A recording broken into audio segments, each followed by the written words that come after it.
Balang araw ito ang mga salita na mamimiss natin.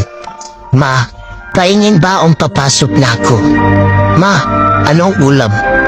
Ma, nasaan ang damit ko? Ma, yung cellphone ko. Ma, ano ang niluluto mo? Ito yung mga salita na balang araw na di mo na masabi. Yung magigising ka sa umaga dahil sa sigaw ng mama mo.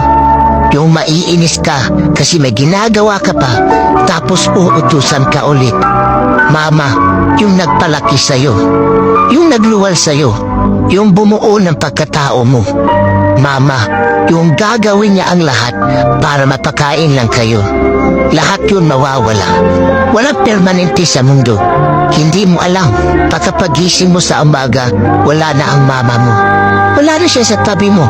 Magigising ka na lang sa alarm clock ng cellphone mo na hindi na sigaw ng mama mo. Yung ikaw na mismo ang magluluto ng ulam mo. Wala na makikwento na mga kalukuhan mo kung bata ka pa.